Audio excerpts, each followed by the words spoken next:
Bon, bonsoir tout le monde. Un grand merci d'abord à la société d'avoir pensé à moi pour présenter un sujet qui me tient à cœur. Je pense que certains d'entre vous le savent, le savez. Donc, en fait, en décidant de faire cette présentation, en fait, c'était parti d'un constat que Gauthier a évoqué à l'instant. C'est que souvent, la Chine est présentée comme un vaste pays, ce qui est vrai, et surtout comme un monolithe, totalement homogène. Et l'exemple de tout à l'heure est absolument criant, en fait, parce que c'est vrai, les gens comprennent qu'il y a une langue, qui est le mandarin, et qu'il y a effectivement une espèce de nébuleuse de dialectes ou de petites langues, et c'est pas très clair. Et donc, j'ai décidé en fait d'essayer d'apporter un peu un éclairage sur ce sujet-là. Bon, j'ai ouvert une boîte de Pandore parce que le sujet est extrêmement vaste, horriblement complexe, mais extrêmement passionnant. Quelques points d'abord. Premièrement, la Chine, c'est un pays qui est gigantesque, avec une histoire plurimillénaire et très complexe. Donc, j'ai dû couper court et faire des simplifications. Donc, pour les puristes qui sont parmi vous, si vous avez des questions ou des contestations, je suis plus que ravi d'échanger après ça. Mais sachez que c'était en tout état de cause et en toute prise de conscience que certaines simplifications ont été faites. La deuxième chose, c'est que je ne suis pas un linguiste. Donc, j'ai un concours de circonstances a fait que j'ai la chance de pouvoir parler plusieurs langues. Et donc, je l'explique en des termes relativement simples. Donc là aussi, il y a peut-être des imprécisions, mais ce ne sont pas des inexactitudes, ce sont simplement des imprécisions parce que je ne suis pas un linguiste. Donc voilà, je vais commencer la présentation. Donc, Chine, l'empire des langues. Là, je vous donne déjà un aperçu très grossier, en fait, des différentes langues. Je vais m'intéresser qu'aux langues chinoises. Donc, je fais fi de toutes les langues des minorités ethniques. Parce que ce qui m'intéresse, c'est de vous faire comprendre qu'il n'y a pas une langue chinoise, mais une myriade de langues chinoises au pluriel. Et je vais procéder à une découverte d'abord des grandes familles des langues chinoises et de leur évolution dans le temps et dans la géographie, dans l'espace. Dans un deuxième point, on va faire un plongeon un peu plus en détail sur quelques langues chinoises, autres que le mandarin, pour vous donner un peu un avant-goût de ce que c'est et des différences. Ensuite, je parlerai de l'évolution de ces langues-là dans le monde, et notamment en Asie du Sud-Est, et l'impact que ça a. Et finalement, une question un peu ouverte sur l'avenir de ces langues. D'abord, je vais commencer par un exemple. Connaissez-vous l'origine du mot thé? Le thé, la boisson.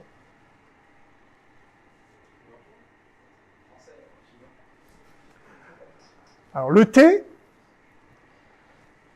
c'est la prononciation du caractère T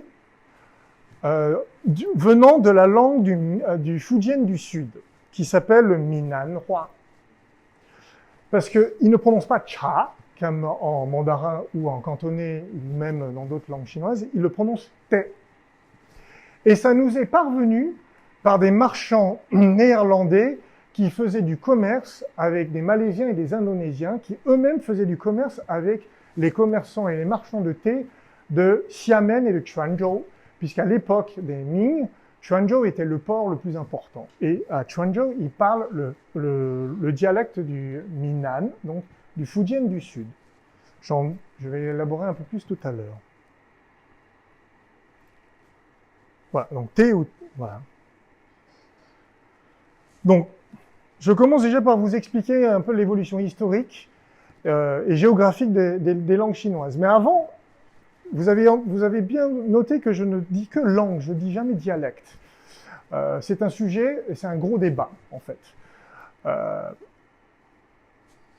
La définition du Larousse du mot langue, c'est un système de signes vocaux éventuellement graphiques, propre à une communauté d'individus et qui sert à être communiqué entre eux. La définition du dialecte, c'est quasiment la même chose, mais il n'y a pas cette phrase éventuellement graphique. C'est là la différence.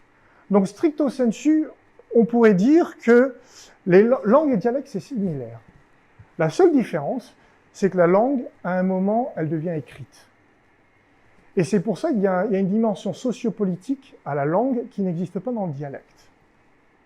Et dans le contexte de la Chine, j'utilise plutôt le terme langue et pas dialecte, parce que, non pas pour une revendication politique, c'est parce que dans les faits, on remarque que certaines langues chinoises commencent ou ont déjà un écrit, qui n'est pas forcément standardisé ou formalisé, mais il est là.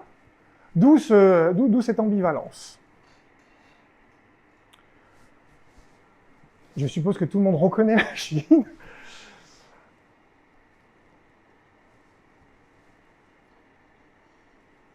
Très important. Chine du Nord et Chine du Sud. La Chine, c'est ce vaste territoire avec un relief qui est assez complexe. Surtout, il est coupé de nord en est, de est en ouest par le Yangtze. Et c'est ce relief et cette géographie qui déterminent en fait la situation linguistique de la Chine. C'est absolument critique de le comprendre, ça.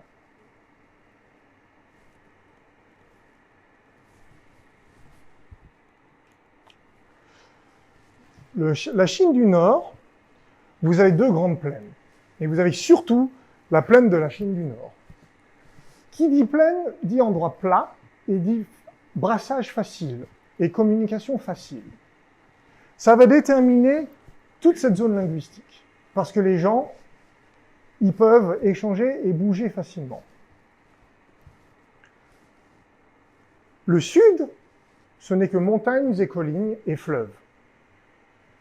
Là aussi, ça va avoir un rôle déterminant sur l'évolution des langues. Parce que là, vous n'êtes pas... Les communautés sont plus isolées. Elles ne bougent pas, elles restent entre elles, ce qui fait que les langues vont se figer et les cultures vont se figer. Donc c'est très très différent. Et vous avez cette barrière naturelle qui est le Yangtze, que je suppose que tous vous avez déjà vu. C'est pas la Seine, hein. C'est presque la Manche. On voit même pas l'autre rive à certains endroits. Donc ça, vous avez donc deux Chines. Et donc vous avez deux Chines linguistiques, déjà deux zones.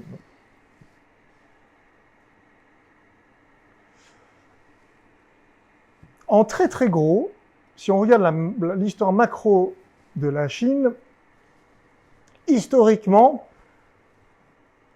le berceau de la civilisation chinoise, c'est ici. C'est la plaine centrale. Donc c'est le Henan et la région de Xi'an, essentiellement. Et tout autour, vous avez des tribus différentes.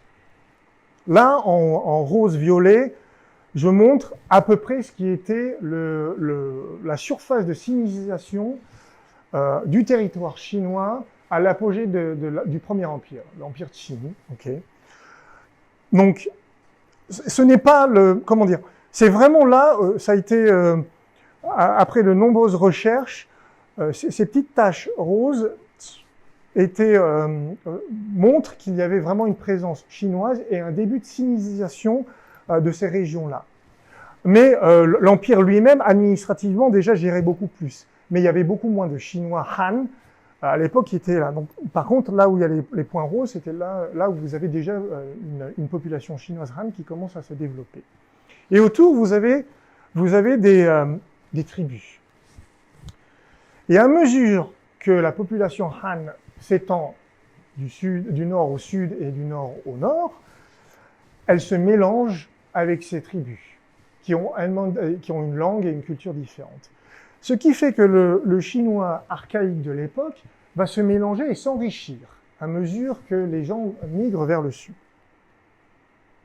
Vous avez beaucoup... l'histoire du peuplement chinois, c'est d'abord et avant tout une histoire de peuplement du nord vers le sud. Il y a eu un début de peuplement du nord vers le nord pendant l'expansion des Han. C'était le premier empire qui a commencé vraiment à s'étendre dans tous les sens. Mais après les Han, ça a été essentiellement des migrations vers le sud. Et la raison pour laquelle ces immigrations ont c'était essentiellement des guerres, famines, et aussi un envahissement de tribus nomades du nord, non chinoises, parlant d'autres langues, qui, vous avez une plaine, c'est facile, donc vous arrivez et vous roulez dessus, en gros. Et donc, beaucoup de Chinois, Han, de l'époque, commencent à migrer vers le sud. Donc vous avez, dans l'histoire, il est répertorié 4 grandes vagues de migration du peuple Han de la plaine centrale vers le sud. Et en fait, c'est au cours des 300 ou 400 dernières années que vous avez une migration du sud vers le nord pour repeupler quelques endroits. Et puis c'est surtout aussi, il y a un aspect stratégique. Il s'agit en fait de peupler les marches, la marge, les frontières chinoises. Un petit mot sur le bassin du Sichuan. Le bassin du Sichuan est peuplé par les Han très rapidement, en fait. Déjà à l'époque des Qin et de l'Empire Han, il commence à être peuplé. Mais il développe une culture à lui-même. Et il y avait déjà une tribu autochtone, une civilisation autochtone qui s'appelle le royaume Shu. Et il semblerait que les fouilles de Sanxingdui soient liées au Shu, mais ça n'a toujours pas été prouvé, ça. Mais pendant la période des Yuan, donc l'empire mongol, il y a eu un effondrement de la population Han dans le bassin du Sichuan. On ne sait pas pourquoi. Certains disent que ce sont des massacres, d'autres disent qu'il y a peut-être eu une épidémie, mais on ne sait pas. Du coup, à partir des Ming, il y a un repeuplement du Sichuan, de gens qui viennent essentiellement du Hunan, Hubei et un peu du Guangdong. C'est pour ça que dans le Sichuan, ils parlent un mandarin, mais qui n'est pas vraiment similaire au mandarin que l'on trouve plus au nord. Mais il est quand même assimilé au mandarin, parce que c'est une langue qui est finalement assez récente par rapport aux autres langues. Là, dans le nord-ouest, évidemment, pour des raisons politiques et territoriales, le gouvernement central des dynasties antérieures avait déjà commencé à envahir et à peupler et à coloniser cette zone-là. Et le nord-est, fait intéressant, la colonisation n'a eu lieu qu'à partir du début du 19e siècle. Avec l'arrivée de l'Empire russe, là, la Mandchourie étant la terre, le berceau de l'Empire mandchou et donc de la dynastie Qing, ils se sont vite rendus compte qu'il fallait peupler l'endroit pour éviter que les Russes ne débarquent. Donc, ces mouvements du sud au nord sont récents, finalement.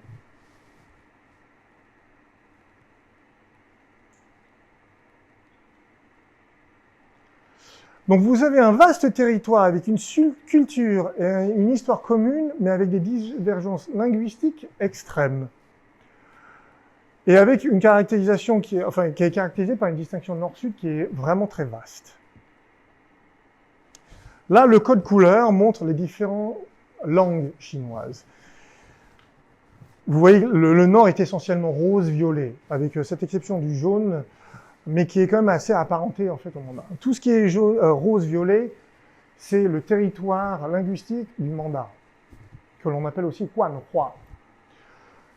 Tout le sud, donc montagneux, vous voyez que vous avez des couleurs différentes. Vous avez une mosaïque de couleurs différentes et vous avez une mosaïque de langues différentes.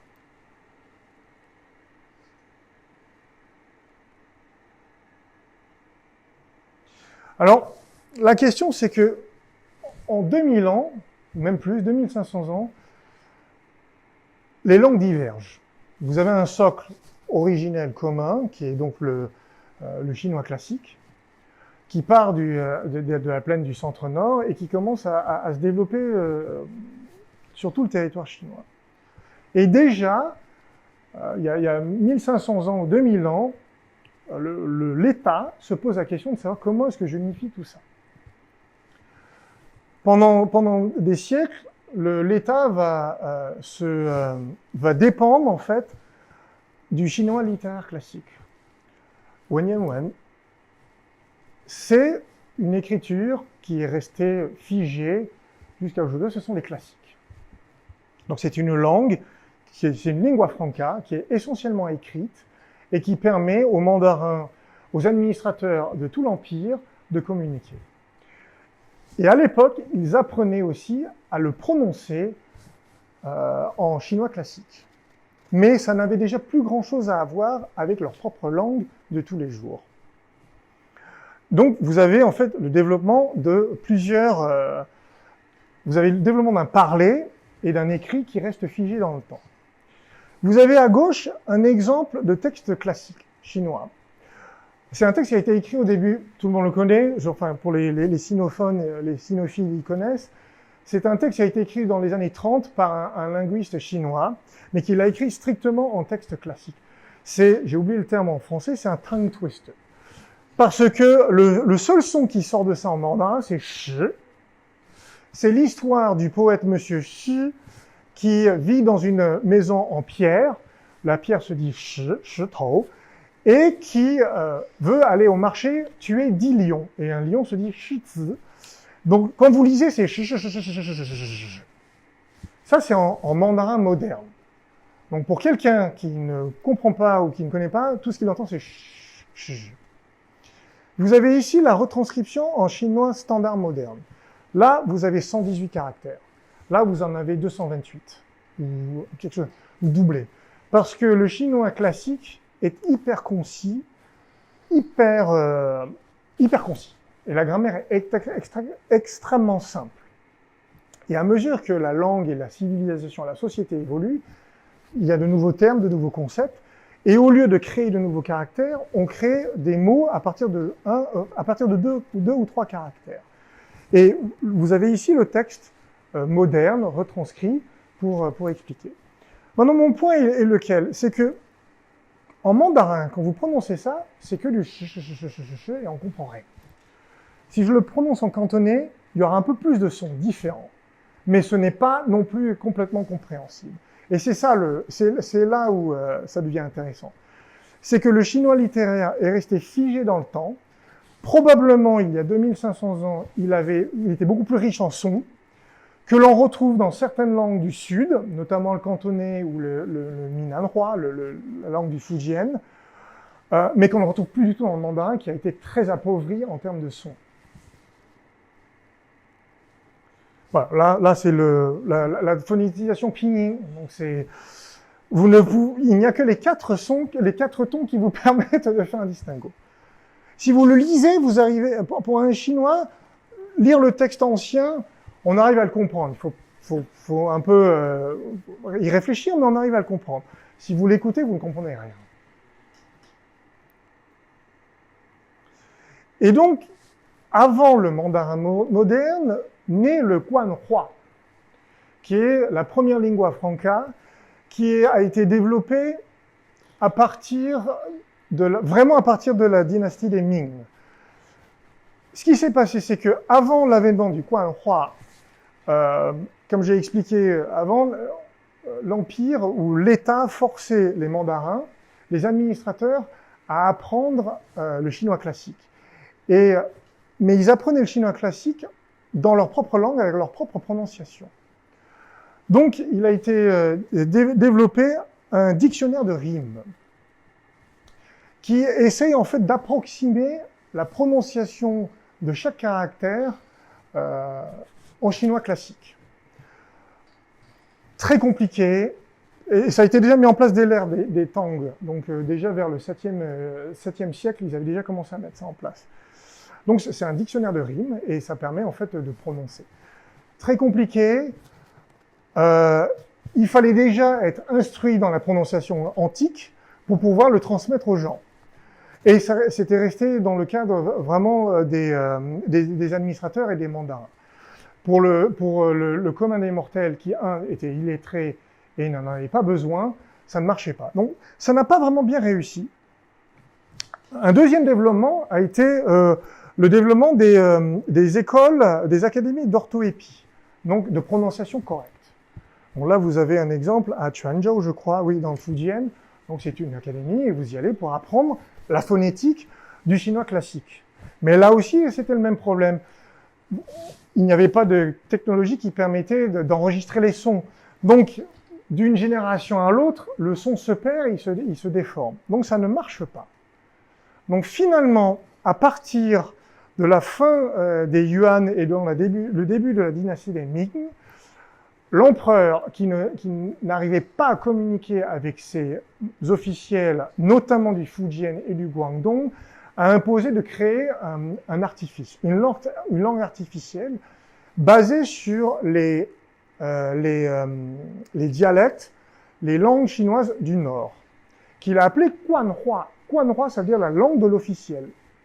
Et Matteo Ricci et les jésuites ont été donc initiés à cette langue-là.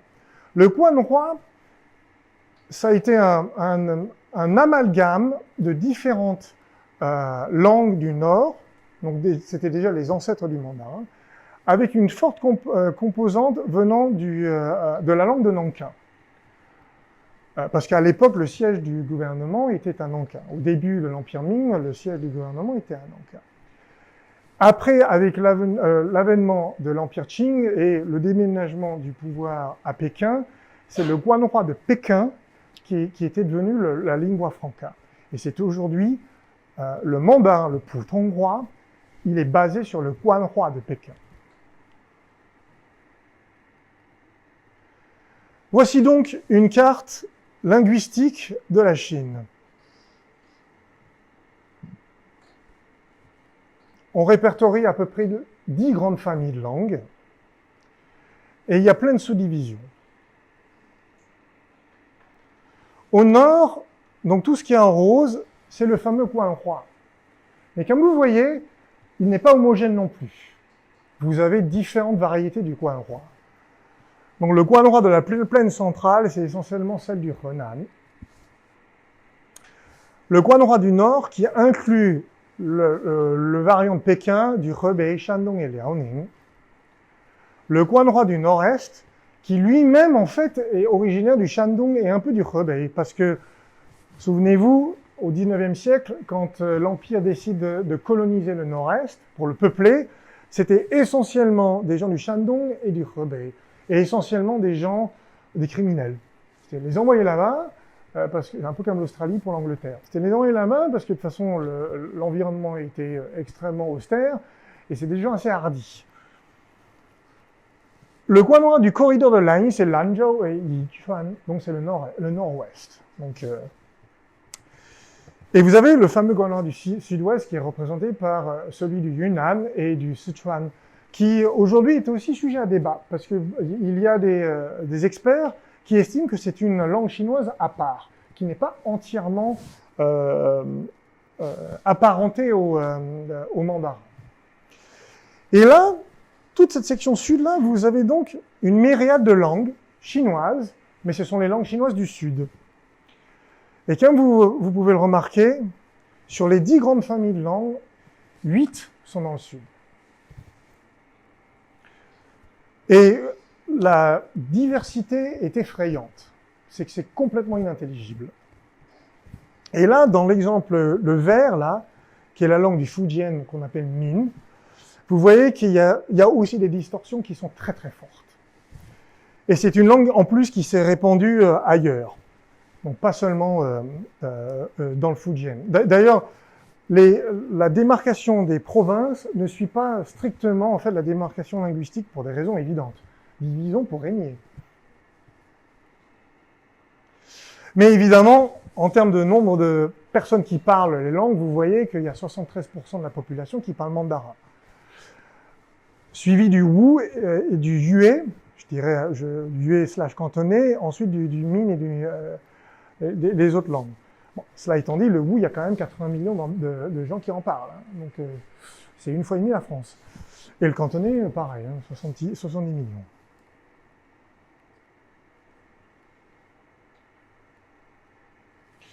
Pardon. Il y a une phrase en chinois, « Shi li bu tong yin », en cantonais on dit « Sap lei pa tong yam ». Tous les 10 li, c'est-à-dire tous les 5 kilomètres, des langues et des sons différents. J'ai pris un petit dessin pour moi. Là, vous avez un lettré qui vous dit « Shuo pu tong hua ». Là, vous avez un autre lettré qui vous parle en cantonais « Lei gong mat ye ». Le troisième bonhomme dit Wotingbo, ça c'est ma femme qui m'a dit, c'est du Fujian. Donc. Et là, je laisserai à nos amis qui parlent shanghaïen faire l'effort de l'expliquer. Voilà. Le point, c'est que, imaginez, il y a 500 ans, c'est ça ce qui se passait. C'était ça la situation. Donc, la frustration du pouvoir central de ne rien comprendre. Et donc, c'est mutuellement inintelligible. Il y a une très forte distinction entre le nord et le sud. Le nord, c'est assez homogène. Vous allez de Shijiazhuang à Urumqi ou à Lanzhou, ils parlent à peu près la même chose. C'est juste une question de ton.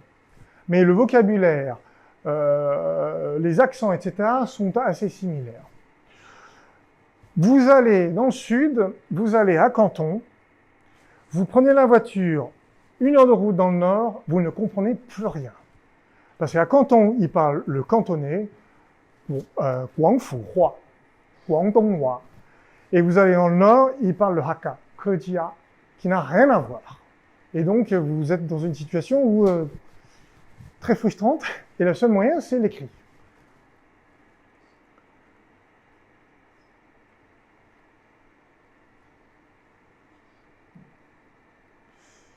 Alors, là, de manière très très générale, je vous donne les grosses caractéristiques, en fait, phonologiques des principales langues chinoises par rapport au mandarin.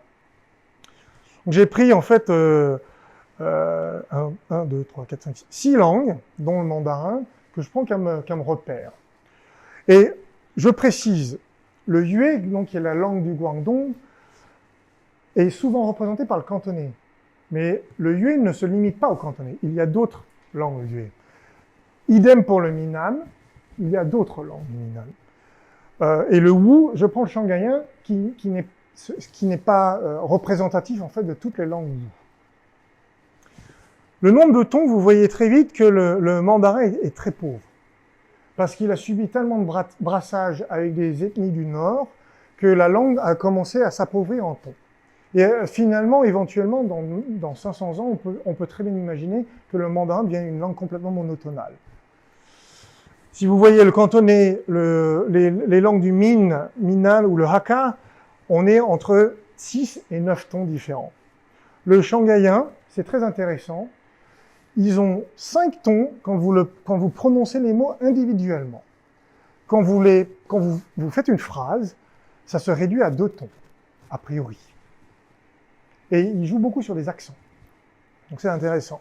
En termes de consonnes, vous voyez que la plupart des langues sont assez proches. Mais là aussi, il y a des grosses différences entre consonnes initiales et consonnes finales. Je viendrai à ça plus tard. Par contre, en termes de voyelles, vous voyez que le mandarin est très pauvre. À peu près 60% de moins de voyelles que les autres langues du Sud. Ce qu'il faut comprendre dans l'évolution de la langue chinoise, c'est que c'est un peu comme le latin. C'est-à-dire que le latin a été la lingua franca de l'Empire romain et a été source de civilisation. Et bien le chinois, c'est pareil. C'est-à-dire qu'il a commencé avec un socle, avec une grammaire, une langue commune, et il a évolué. Les gens l'ont pris, l'ont amené dans d'autres régions, et ont commencé à développer leur propre langue. Mais à la différence du latin, c'est que le latin a une écriture qui est phonétique. Donc, en Europe, ce qui s'est passé, c'est que les langues romanes ont développé leur propre écriture, basée sur l'alphabet romain. C'est comme ça qu'elles ont pu s'enraciner et devenir ce qui est aujourd'hui l'italien, le français, le portugais et toutes les langues espagnoles correspondantes. Le chinois n'a pas eu cette évolution. C'est-à-dire que l'écriture est restée figée jusqu'au début du XXe siècle. On écrivait en chinois classique. Donc, les langues locales n'ont pas su développer leur écriture, ou très peu, ou très difficilement. Et donc, il y a un décrochage complet entre l'écrit, qui est resté figé tel quel, et le parler. C'est une différence qui est très notable. Et c'est ça qui a fait que beaucoup de langues chinoises sont restées en état de parler, et d'où le terme dialecte. Là, je vous donne un petit exemple de différentes prononciations. Désolé, je sais pas. Voilà. Donc, en chinois standard, en mandarin, en cantonais, en minnan et en hakka. Je ne vais pas vous tous les faire, mais juste par exemple, on va commencer par celui-là parce qu'au moins il est complet. Alors, bonne blague. Ah, c'est parce que c'est le... Il faut que j'allume le micro, pardon.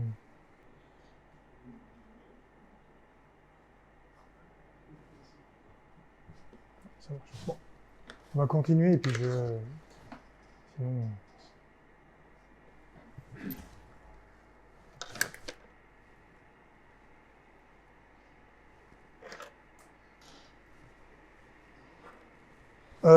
Bon.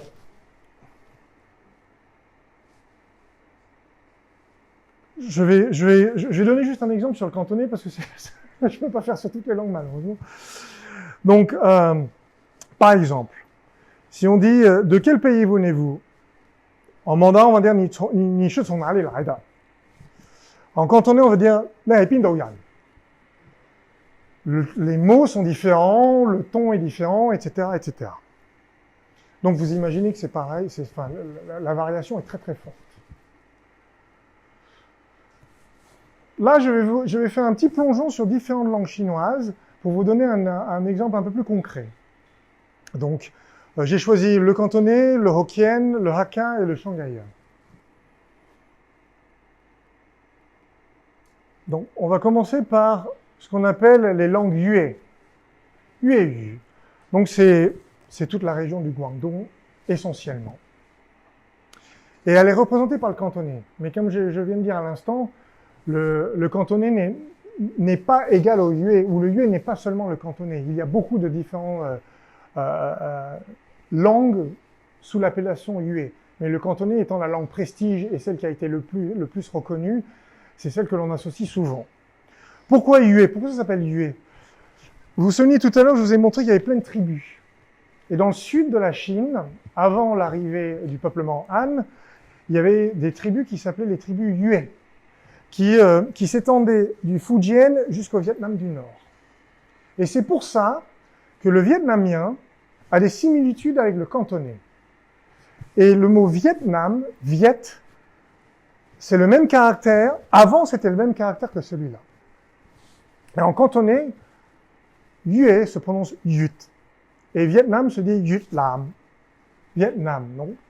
Il y a des similitudes là-dessus, et c'est pour ça que beaucoup de cantonais ont immigré au Vietnam et se sont bien intégrés dans la société vietnamienne parce qu'il y avait des similitudes, des liens forts. Le cantonais, c'est 70 à 80 millions de gens qui le parlent dans le monde. Enfin, le yue, les langues yue, pardon. Voici un zoom sur la région du sud où le yue est parlé. Et vous voyez, c'est une myriade de couleurs aussi. Ce que l'on appelle stricto sensu le cantonais, c'est ça. Et c'est surreprésenté par Canton, Hong Kong et Macao. Le reste, ils parlent une langue yue qui est très proche du cantonais, mais c'est quand même différent. Vous avez notamment cette région en violet que l'on appelle Si ou Seyap.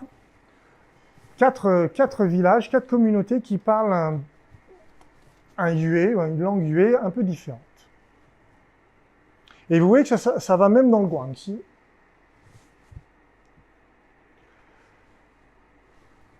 L'histoire du cantonais, et là je parle vraiment du cantonais, et même des langues yue est assez commune à toutes les autres langues du Sud.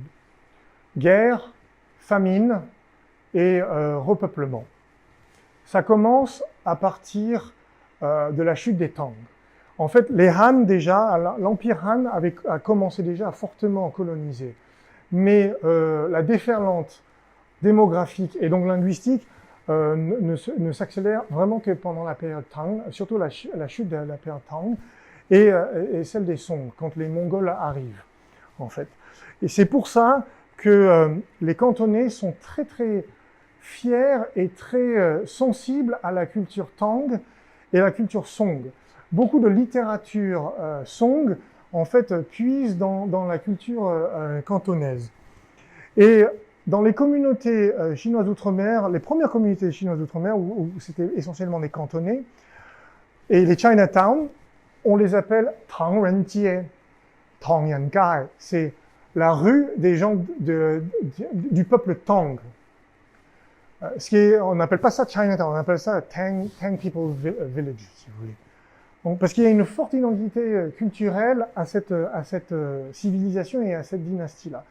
Et c'est pour ça que l'on dit souvent que les poésies Tang sont les plus mélodieuses en cantonais et en Minnan, en langue du Fujian. Parce que ces deux zones linguistiques, ces deux communautés linguistiques ont une forte connexion avec les Tang.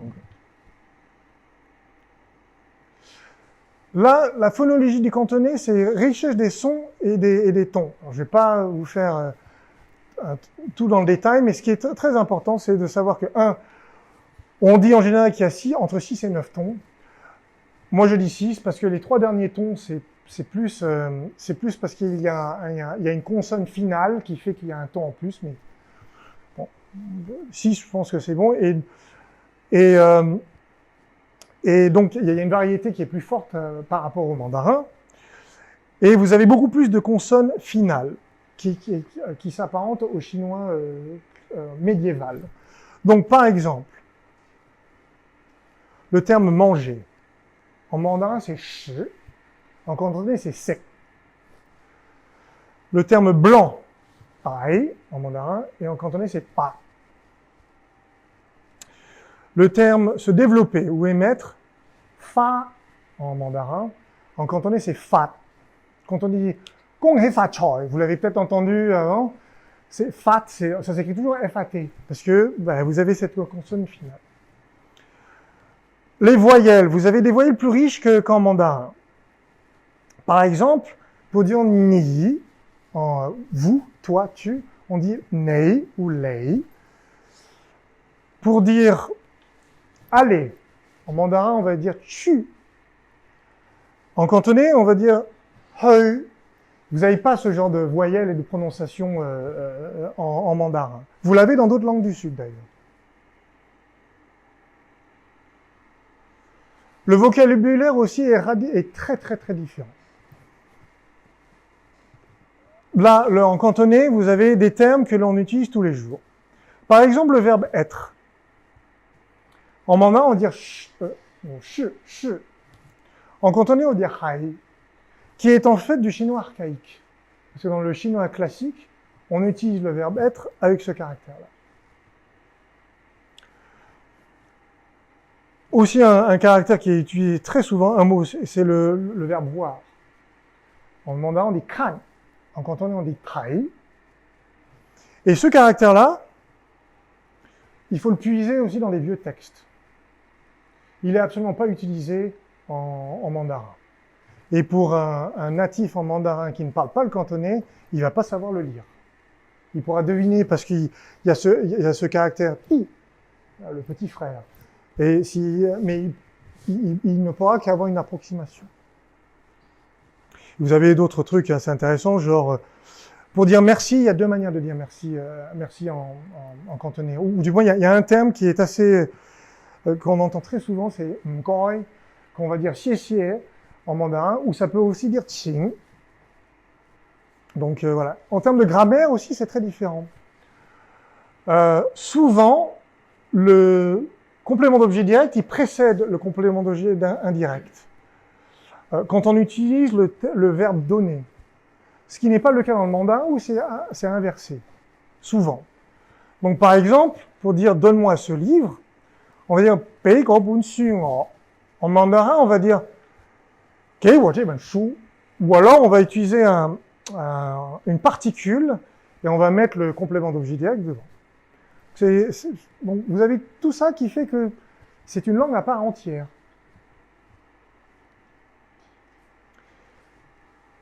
Et là, c'est la chose qui est la plus intéressante, et je reviens à ce thème du dialecte ou langue. Le cantonais est la seule langue chinoise, à part le mandarin, qui a un écrit. qui a un écrit qui est standardisé, qui est reconnu et qui est utilisé. Il est utilisé essentiellement à Hong Kong, je le concède, et à Macao.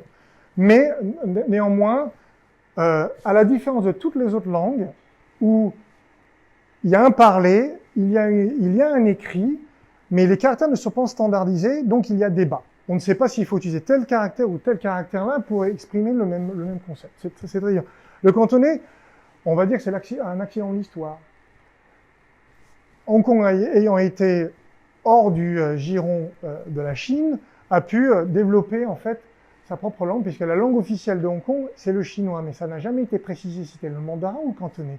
Et comme 75% de la population était cantonaise, ils ont pris le cantonais par défaut. Et vous avez deux types de cantonais écrits. de cantonais. Vous avez le cantonais formel, qui est en fait du chinois standard, mais qui est écrit en cantonais, qui est lu et qui est parlé en cantonais. Et vous avez le cantonais vernaculaire, qui est parlé, qui est écrit, qui est très informel, qui est utilisé plus pour parler avec des amis, etc. Les textes officiels sont toujours en chinois standard. Simplement, ils sont lus, écrits, pensés en cantonais. Donc là, vous avez des exemples, la bande dessinée notamment, et il y a ce qu'on appelle le cantopop, donc la musique cantonaise, qui parfois est écrite en chinois standard, comme elle peut être aussi écrite en vernaculaire.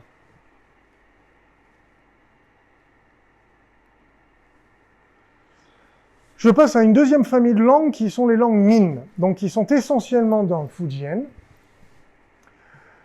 et que je représente de manière injuste par le Hokkien, qui est une langue, cette langue-là du Sud et qui est parlée à Taïwan, et par le Techu, que nous, en France, on peut connaître parce qu'il y a une forte communauté de gens qu'on appelle des gens du Techu, parce qu'ils sont en fait des gens du Guangdong, mais de cette zone linguistique qui parle une langue du Min.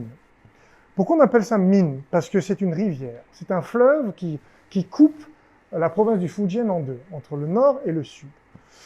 Et au sein de cette région-là, vous avez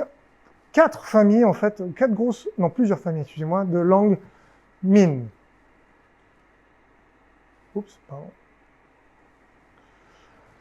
Vous avez 8 dialectes Min qui sont extrêmement répartis géographiquement et qui sont très distants les uns des autres.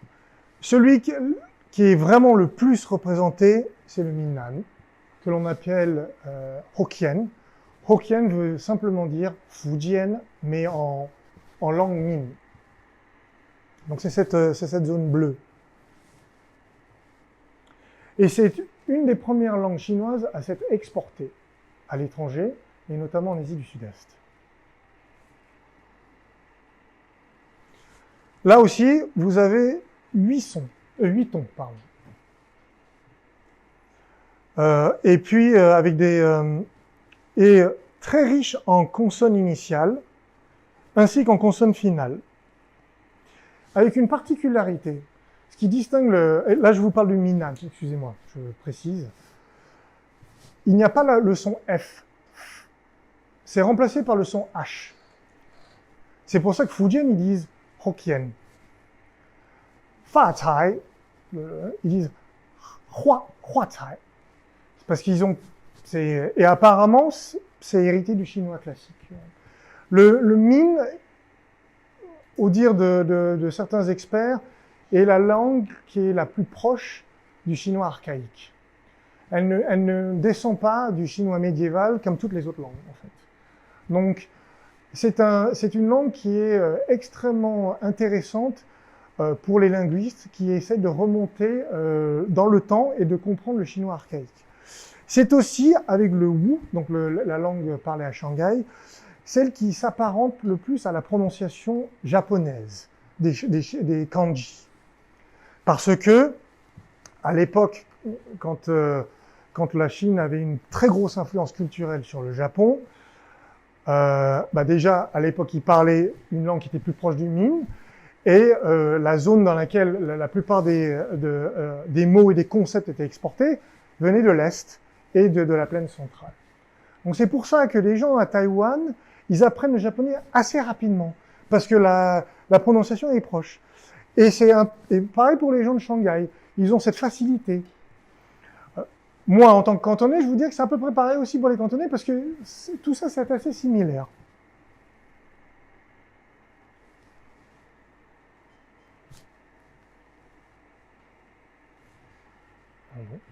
Ah, pardon. Alors là, le Hokkien aussi, c'est une langue qui est parlée distincte, dont l'écrit n'est pas complètement standardisé. Donc c'est ce que je vous disais tout à l'heure. Là, vous avez des termes qui sont en Minnan, en Hokkien, avec leur équivalent en mandarin et en chinois standard et leur prononciation. Donc, pour dire un homme, on appelle ça tabo. Ça n'a rien à voir avec nanren, nuren, etc. Pour dire grand, ils disent coin. Le Minnan a cette particularité d'être extrêmement nasillard. On a l'impression qu'ils parlent avec leur nez, très souvent.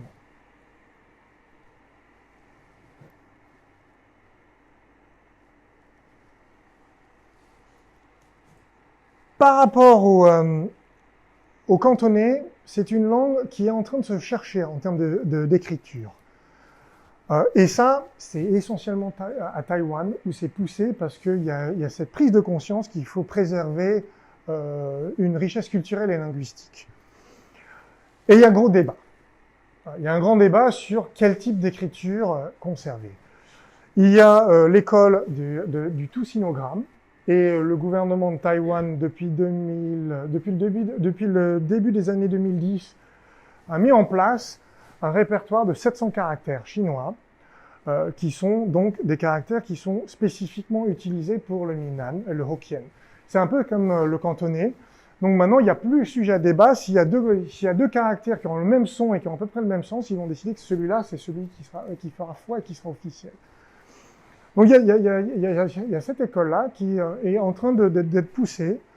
Il y a l'école de la phonétisation, donc c'est de passer au tout lettres romaines. Et ça, c'est à l'initiative, en fait, des missionnaires du 19e siècle qui arrivaient et qui avaient traduit la Bible en lettres romaines, etc. Il y a aussi une autre école qui serait d'utiliser le popomorphon, qui est le pinyin mandarin d'avant 1949. Donc le gouvernement républicain avait développé un système d'écriture phonétique qui est encore en usage à Taïwan pour apprendre d'ailleurs le mandarin, mais qui est aussi utilisé fréquemment en Minnan, en Hokkien. Vous le voyez à la télé, parfois ils mettent le sous-titre avec ça. Et il y a une forme hybride qui est propre à Taïwan, qui est un mélange à la fois de Hanzi et de chiffres, de lettres romaines et de lettres latines. Donc ça fait que c'est un peu un mélange, et c'est un vaste sujet avec beaucoup de débats. Là, j'ai pris juste un exemple d'une parole de chanson écrite écrite purement en sinogramme. Donc, bon, pour l'œil qui n'est pas averti, c'est du chinois, c'est clair. Mais là, vous avez des tournures qui sont complètement Minnan. On peut le deviner si on sait le lire, mais c'est quand même pas intuitif non plus. Je suis désolé, j'ai tout mis en chinois traditionnel parce que c'était plus facile et puis ça vient de Taïwan, là, direct. Donc, là, vous avez la tour de Babel, donc la Bible, en romanisé. C'est rarement utilisé, c'est essentiellement utilisé par la communauté chrétienne à Taïwan. Et là, vous avez ce qui est assez extraordinaire, un mélange entre des sinogrammes et l'écriture latine, qu'on appelle Hanluo, Hanzi, Luo-Ma-Zi, un mélange. Mais c'est très taïwanais, ça. Et ça, je l'ai pêché directement dans Yahoo, Yahoo Taïwan. Donc, je ne connaissais pas, j'étais très surpris. Il semblerait que la mouvance soit à aller de ce côté-là. Parce que là, vous avez aussi ce qu'on appelle la Taïwano-pop, donc toute la culture populaire, etc., la musique est écrite là-dessus. Et en plus, à Taïwan, vous avez 4 langues officielles. Vous avez le mandarin, le hokkien, le hakka et les langues autochtones. Donc, dans le cursus éducatif, les élèves peuvent choisir d'apprendre soit le hakka, soit le hokkien, en plus du mandarin. Troisième langue du Sud, le Hakka. Kedia en mandarin. Hakka, en fait, c'est sa prononciation en cantonais. Alors, le Hakka, c'est une...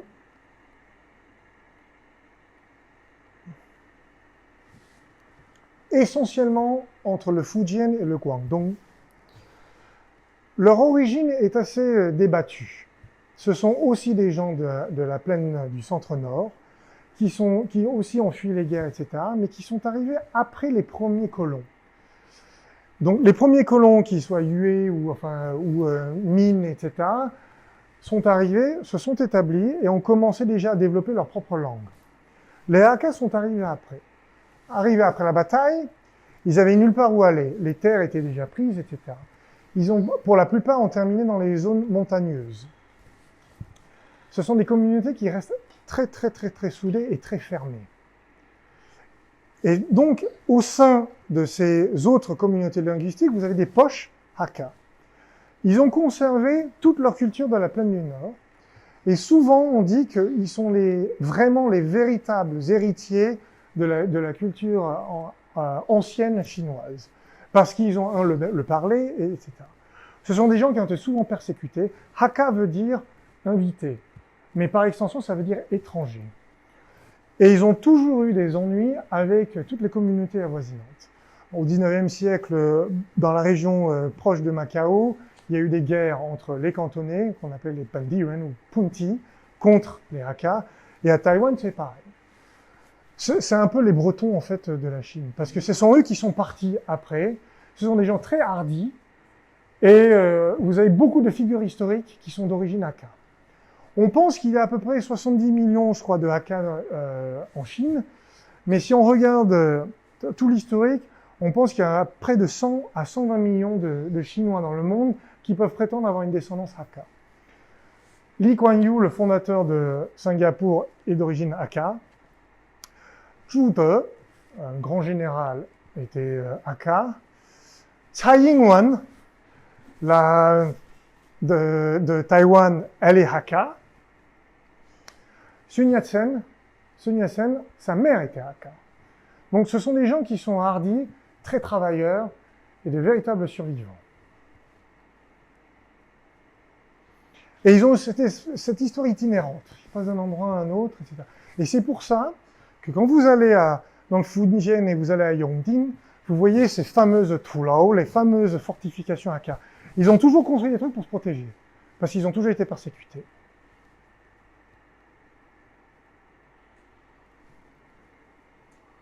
Alors, la phonologie du Hakka est très similaire avec les langues du He. Ah oui. Ok. Bon, suivez-moi ça. Bon. Donc, je ne vais pas aller dans les détails, mais il y a des similitudes.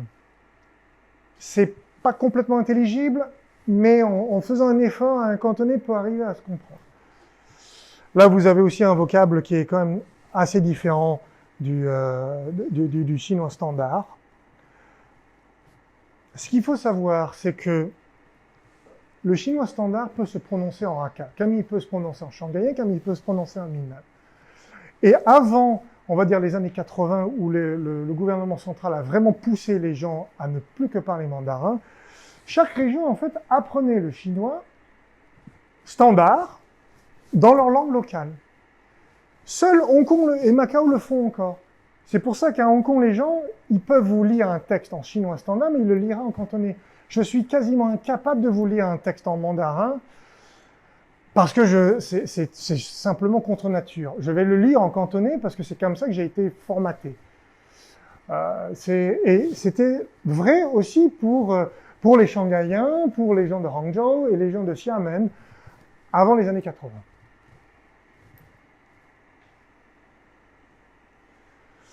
Le Hakka peut s'écrire en sinogramme.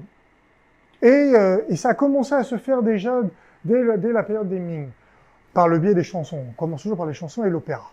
L'opéra Hakka qui s'appelle... Mais il n'a jamais été systématisé. Là encore, vous avez un exemple de chanson en Hakka, Hakka pop, qui vient de Taïwan, puisque Taïwan aussi défend et essaie de protéger les langues. Et là aussi, ils ont standardisé l'écriture. Mais vous l'avez aussi là, vous avez un exemple de texte Hakka, écrit en vernaculaire Hakka, c'est la Bible encore, versus la version en chinois standard mandarin.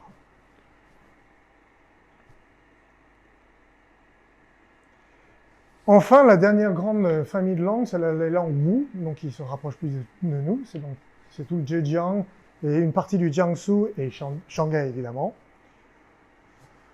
Et là, je ne fais pas justice à toutes les langues Wu parce que je ne prends que le shanghaïen et un peu le Sujiaonais. Parce que les langues Wu aussi... Alors d'abord, c'est la deuxième langue chinoise la plus parlée, après le mandarin. C'est un fait qui n'est pas très connu, mais c'est la réalité. Il y a plus de 80 millions de gens qui clament être natifs en langue Wu. Vous voyez ici que c'est aussi très très morcelé et très varié. Vous avez en gros, on va dire, 3 grandes zones de langue Wu. Vous avez ce qu'on appelle la langue Wu du Nord, ou la variante Taihu, donc autour de Taihu. Et la langue prestige, historiquement, c'était la langue de Suzhou, mais après, elle a été supplantée par la langue de Shanghai. Vous avez la langue centrale que l'on appelle la langue Yue, parce que là aussi, il y a des millénaires, il y avait des tribus Yue qui étaient apparentées aux tribus Yue du sud, mais qui n'étaient pas tout à fait les mêmes non plus. Et là, vous avez les variantes du sud, okay, notamment avec cet ovni qui est la variante de Wenzhou, qu'on appelle Oujiang. Et beaucoup de linguistes débattent et disent que c'est même pas une langue Wu, c'est une langue à part entière. Et même les gens de Shanghai, on entend souvent dire, les gens de Wenzhou, on comprend rien de ce qu'ils racontent, parce que c'est vraiment très très très différent. Et fait important, les langues Wu sont les langues du Sud les plus anciennes. Parce que les migrations Han ont commencé d'abord par là, normal, le nord du Zhejiang est assez plat, et après ils ont continué.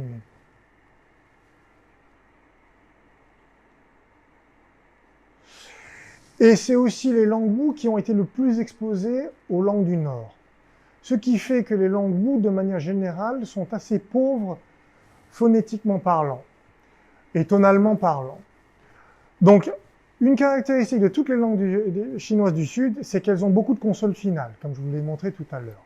Ce n'est pas le cas des langues Wu, et notamment du shanghaïen, où elles ont perdu toutes leurs consonnes finales, sauf le Q, la consonne finale qui se termine en K, apparemment. Et autre chose qui est très intéressante, le shanghaïen et la langue Wu est la seule à avoir gardé des consonnes initiales voisées. Donc les j, les v, les z. Parfois, quand vous entendez parler des shanghaïens, vous entendez on dirait un bourdonnement d'abeilles que vous n'avez pas du tout dans les autres langues. Et ça, c'est aussi très riche pour essayer de reconstruire le chinois classique archaïque. Là aussi, vous avez un vocable qui est très différent. Fait important, le shanghaïen, strictement parlant, a beaucoup évolué entre la moitié du XIXe siècle et aujourd'hui. Beaucoup plus que toutes les autres langues, du fait de l'histoire. Donc, il y a certains vocabulaires qui sont propres au shanghaïen, qui n'existent plus dans la langue de Suzhou, par exemple, ou qui sont contre-intuitifs.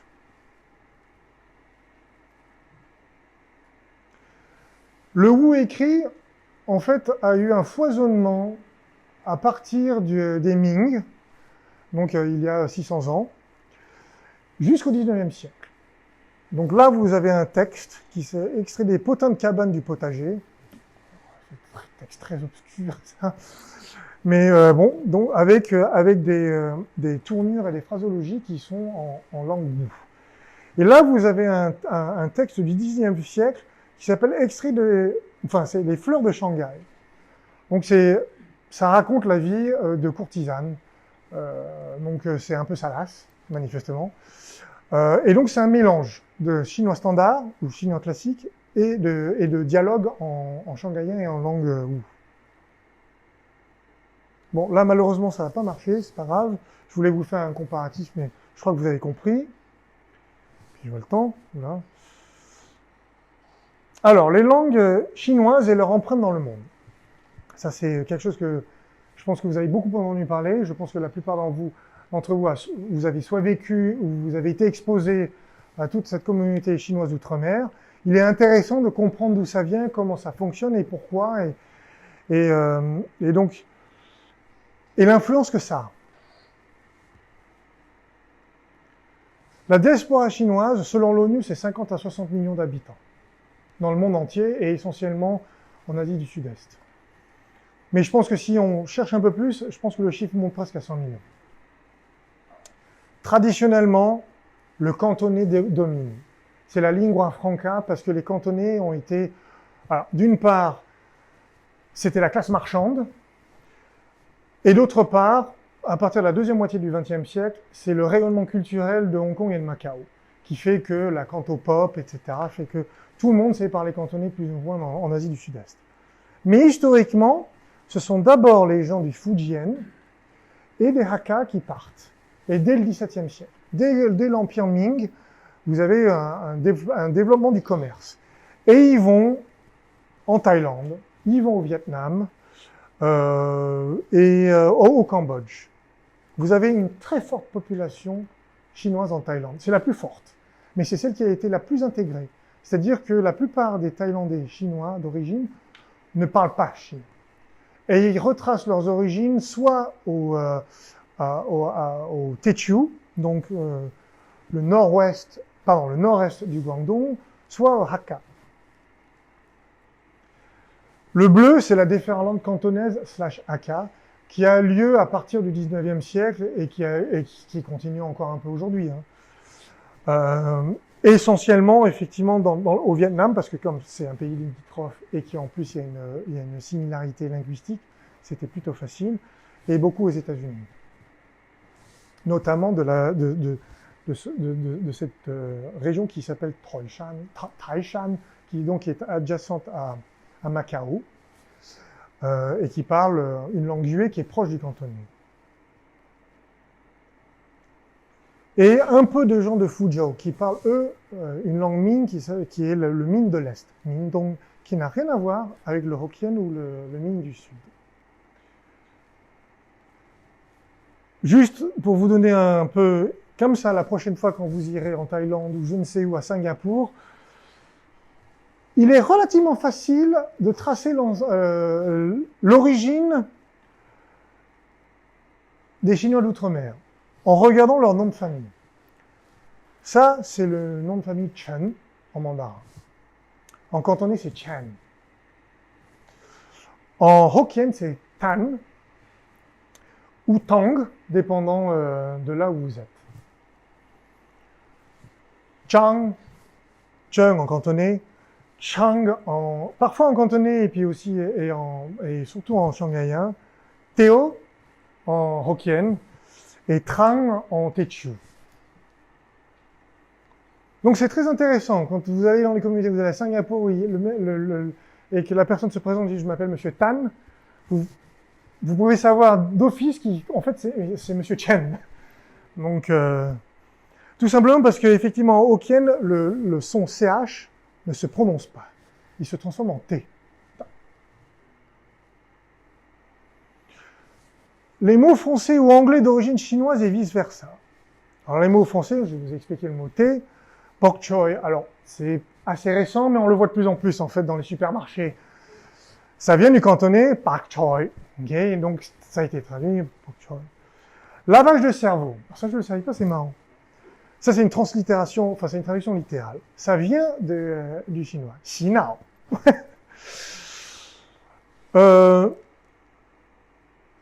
Le dim sum, vous connaissez tous, donc feng shui. Alors celui-là aussi c'est intéressant, ketchup.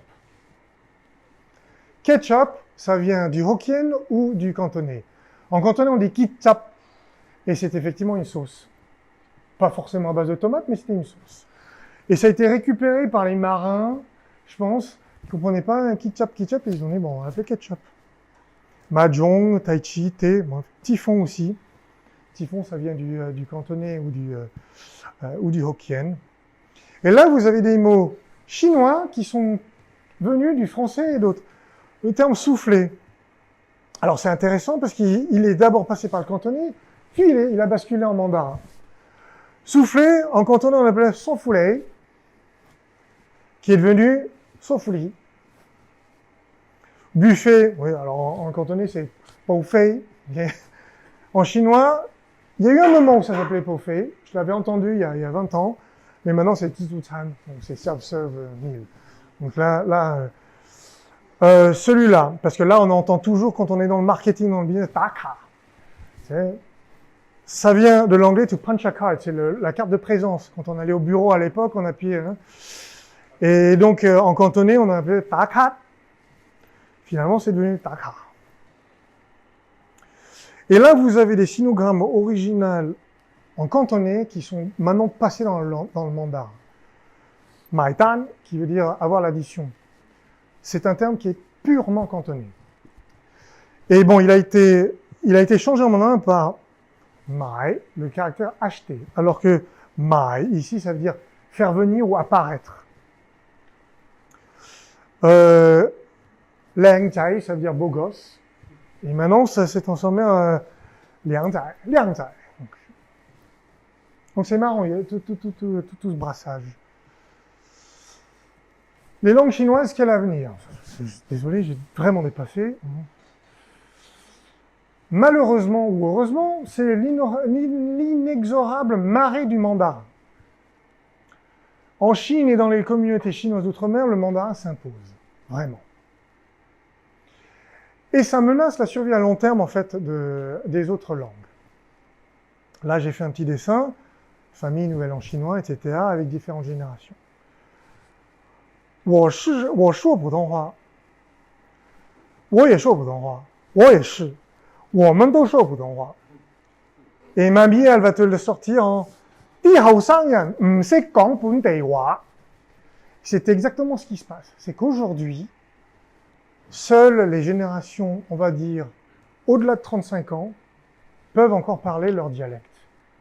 Depuis les années 80 et surtout depuis les années 90, il y a une forte poussée pour tout unifier et ne parler que le mandarin. D'un point de vue construction de nation, c'est absolument louable et c'est ce qu'il faut faire. D'un point de vue culturel, on peut se demander s'il n'y a pas une meilleure manière de faire. Et ce serait pas mal de regarder ce que la France et l'Europe ont fait au XIXe siècle. Mais bon, voilà. Dernier slide. Vous avez ici, à Taïwan, tous les ans, un concours d'écriture en Hakka. Donc voilà, vous avez deux endroits au monde, trois endroits au monde qui ont vraiment pris conscience et qui font beaucoup pour protéger et maintenir, préserver leur langue. Hong Kong, Macao et Taïwan. Hong Kong, Macao, c'est un accident de l'histoire. Et aujourd'hui, il y a cette controverse de vouloir pousser le mandarin. Taïwan, ils se rendent compte que ce serait quand même pas mal de garder et de préserver leur langue. Voilà, merci. J'ai dépassé de beaucoup. Vraiment désolé.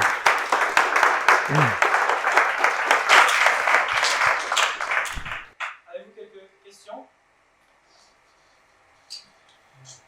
François?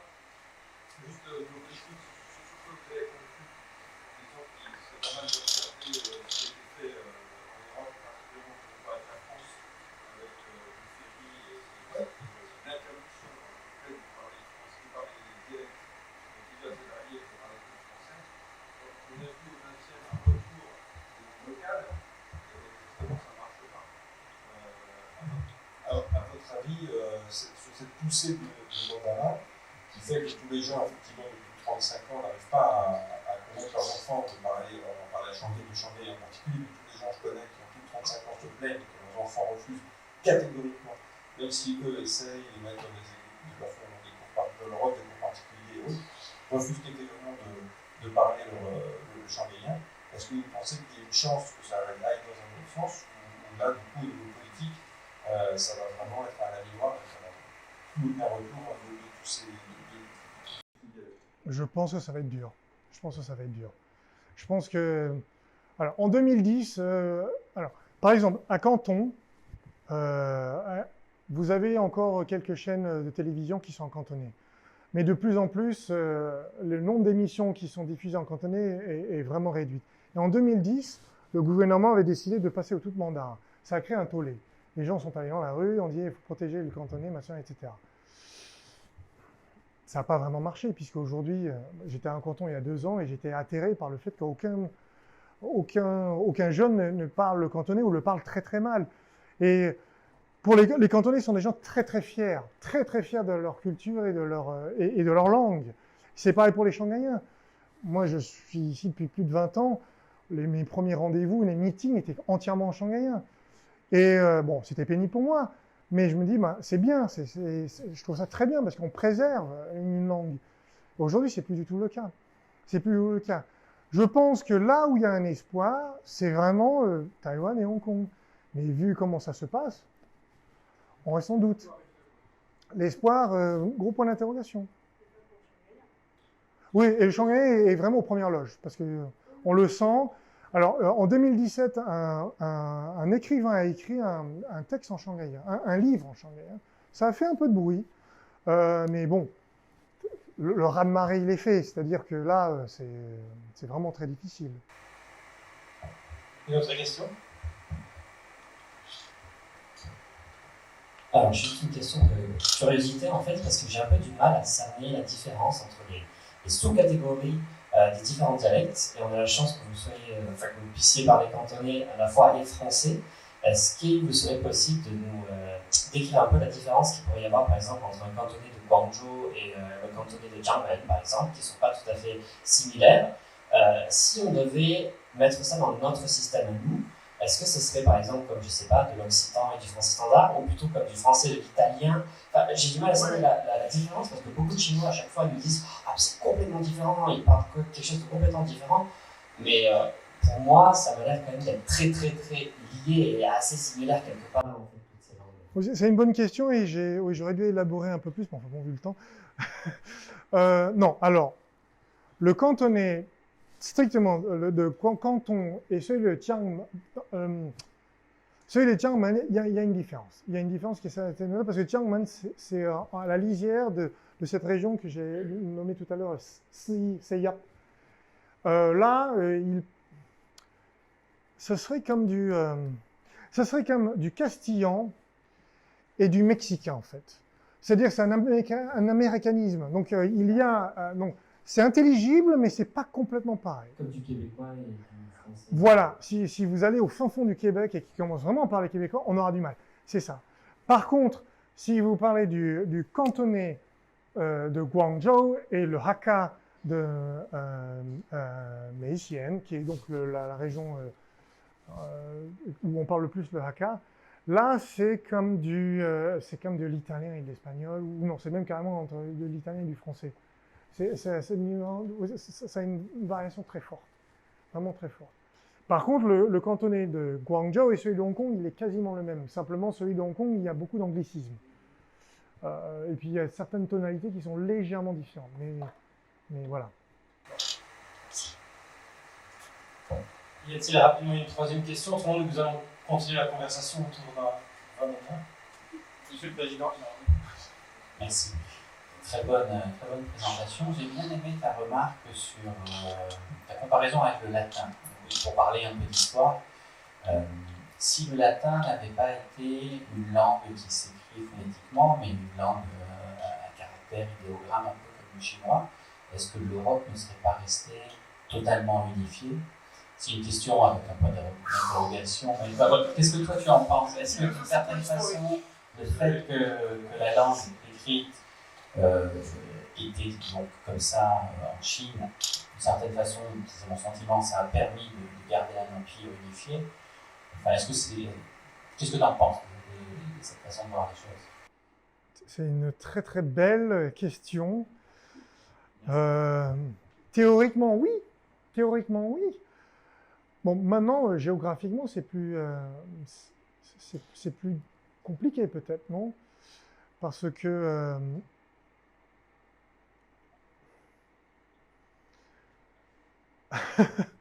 bah, déjà l'Europe, enfin l'Empire romain, c'est scindé. Donc, il aurait fallu que l'Empire reste unifié avant que je ne sais plus quel empereur ou quelle dynastie impériale décide de faire l'Empire d'Occident et l'Empire d'Orient. Déjà ça, naturellement, tu as forcé une division ou une perte de contrôle qui est assez forte. Mais on peut effectivement très bien imaginer que l'Europe n'aurait pas eu l'allure qu'elle a aujourd'hui si on était resté sur du latin, si le latin était une langue écrite mais en logogramme. Effectivement, ça aurait été intéressant. Mais là, on pourrait se projeter et se dire l'Europe ne serait pas ce qu'elle est aujourd'hui en termes de développement, etc. C'est peut-être aussi une raison pour laquelle la Chine a eu un moment, s'est arrêtée ou n'a pas pu se développer. J'en sais rien. Mais c'est très très intéressant comme question. Merci. Merci à vous. On va s'arrêter sur cette question d'histoire alternative. Il y a quelques annonces à faire. Donc nous remercions notre partenaire, évidemment Adaptis, qui nous a mis à disposition ses locaux ce soir. Le 23 octobre, qui sera un lundi également, à la Résidence de France, Villa Basset, Roi-Rajou, en partenariat avec l'Union des Français de l'étranger, nous avons la prochaine conférence qui prendra la forme d'une discussion, table ronde, notamment animée par Christophe Goeden, ici présent. Et notre invitée sera Maria Silprache pour son roman Et Shanghai demeure, et en particulier, elle nous parlera du travail d'archives qu'elle a fait pour pouvoir écrire ce roman historique qui a été publié par Paulsen il y a 3 mois maintenant. Ultérieurement, le 30 octobre, un club de recherche spécial animé encore par Christophe Goeden avec Arsène de Nana-Vidal, qui est élève archiviste paléographe, et dans lequel il sera question justement de la méthodologie du travail d'archives. Courant novembre, on prépare également une séance du club lecture. Le 20 novembre, prochaine visioconférence après celle d'octobre, le cinéma à Shanghai sera présenté par Anne Kerland, directrice de recherche au CNRS, qui ne pourra malheureusement pas être parmi nous. Donc ce sera en visioconférence où nous aurons une salle et nous partagerons un pot après malgré tout. Et le 2 décembre, à l'Alliance française de Shanghai, avec l'Alliance française de Shanghai et son directeur ici présent, François Chambreau, Christophe Goeden prononcera la conférence. Voilà, donc vous voyez que c'est un trimestre Christophe Goeden que nous avons. Nous avons décidé de le mettre en avant parce que c'est l'un des meilleurs parmi nous et malheureusement trop discret. Voilà. Bravo. Voilà, si vous n'êtes pas encore membre de l'association, si vous désirez nous informer, n'hésitez pas à scanner ce QR code qui va rester affiché pendant notre petit